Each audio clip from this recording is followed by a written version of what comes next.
Kavun serası içerisinde bitkilerin sağlıklı bir şekilde geliştiğini görmek istiyorsak ya da bitkilerimizi bu şekilde sağlıklı bir şekilde geliştirmemiz gerekir. İlk meyveyi koyacak olduğumuz yüksekliği iyi ayarlamamız gerekir. Bazen 10. 14. 15. yaprak boğumundan sonra bırakılır denilebilir. Ancak bunu toprağa temas edip etmemesine göre bir yükseklik ayarlamamız lazım. Yani bu da meyve irileştiği zaman ister istemez bitkiyi birazcık daha aşağıya doğru çekiyor. Asıldığında bu sefer de bu meyvelerin toprağa temas etme durumu meydana gelebiliyor. Temas ettiği zaman arka kısmından, meyvenin arka kısmından bakın, toprakla temas ettiği yerden gördüğünüz gibi çürümeye, bozulmaya başlıyor. Damlama borusunun üzerine temas ediyor. Bu temastan sonra çürüme meydana geliyor. Bu meyveyi biz alamadan kaybetmek zorunda kalabiliriz. Bundan dolayı ilk meyveyi tuttururken yüksekliğini iyi ayarlayabilmemiz gerekiyor. Ya da artık ayarlanamaması durumunda da illaki meyvenin altına bir şey koyarak, plastik gibi, karton gibi meyvelerimizi toprakla temas etmenin önüne geçmemiz gerekecek. Kavun yetiştiriciliğinde bitki üzerinde normalde 3 tane maksimum 4 tane meyve alınmaya çalışılır. Burada gördüğümüz gibi bakın, birinci meyveler hemen çıtırlanmaya başlamış. Ağası yapı oluşmaya başlamış. Bitki üzerinde yukarıya doğru gittiğimiz zaman ikinci meyvemizi görüyoruz. Biraz daha irileşmiş durumda ve telden sonra, telin büyümesinden sonra evet, bir meyve daha almış. Üçüncü meyve. Bunlar alındıktan sonra ya da birinci, ikinci meyveyi aldıktan sonra dördüncü meyveyi de bırakılabilir mi? Sezonun durumuna göre, bitkinin gelişimine göre bırakılabilir. Kavun serası içerisinde meyvelere bakılır. Meyvelerin ilk tutan meyvelerden itibaren artık büyüme ve gelişmesine göre bakıldığı zaman işte birinci meyve de olabilir, ikinci meyve de olabilir. Büyüme ve gelişmesini tam olarak tamamlamamış, yani istediğimiz iriliği alamayacak olduğumuz meyveleri, örneğin bunun gibi, koparıp uzaklaştırabiliriz. Yine sera içerisinde bakın, şurada bir meyve tutmuş, şurada da bir meyve tutmuş. Bunları istemiyoruz artık. Bunları almamız gerekecek. Bakın şurada da bıraktık. Artık sonraki üçüncü meyveyi telden sonra bırakmamız lazım ama budama yaparken de bu şekilde hatalar olabiliyor. Koparılabiliyor yanlışlıkla. Geçelim. Bakın. Bunların alınması gerekiyor. Normal koşullarda yere temas etmeyecek şekilde meyvemizi bıraktıktan sonra ikinci bir meyve bırakma yüksekliği ayarlamamız gerekecek illaki. Örneğin şurada olduğu gibi olabilir. İkinci meyve yüksekliğimizi hemen hemen bu şekilde burada bırakıp üçüncü meyveyi de artık telden sonra aşağıya doğru sarttığındaki sürgünlerden alabiliriz. Meyveler tuttuktan sonra büyüyen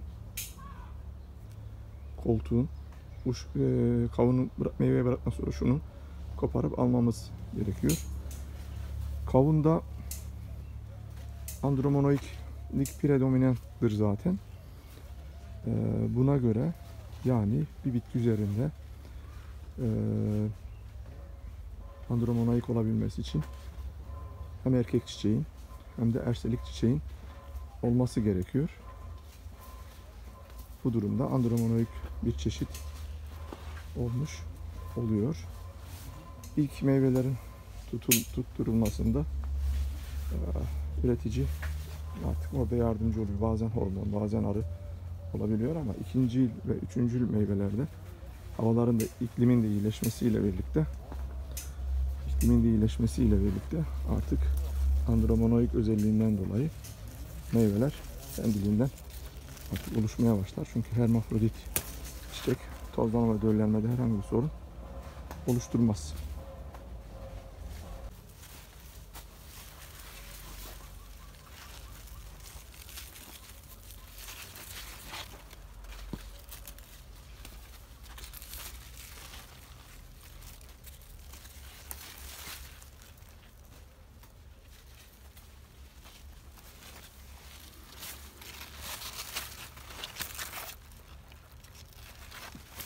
derslerini alıyorum dayı.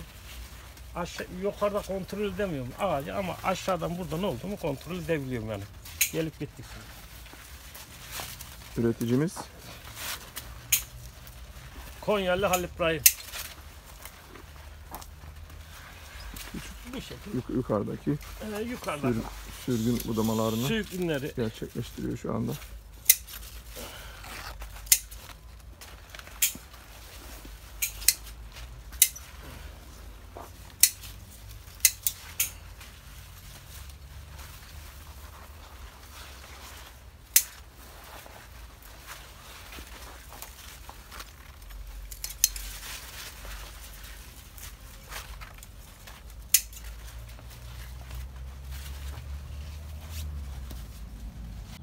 Şimdi de başka bir üretici serasındayız. Evet, bu serada da genelde kavunlar toprak üzerine temas ediyor. Şöyle baktığımız zaman yukarı doğru çıkıyoruz. Birinci meyve, ikinci meyve, üçüncü meyve, dördüncü, beşinci, altıncı meyve diye gitmiş.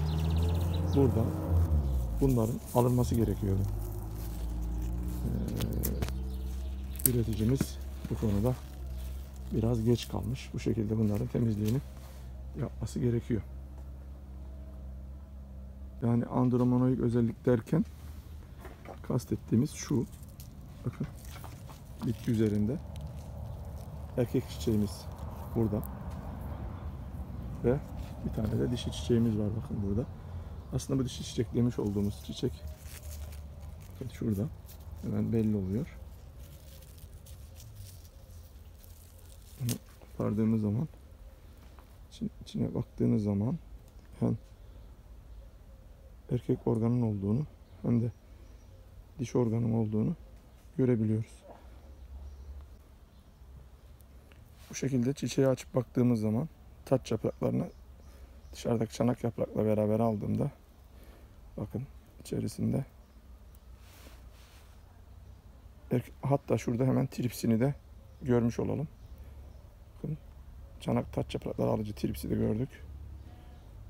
Şu şekilde erkek organları var.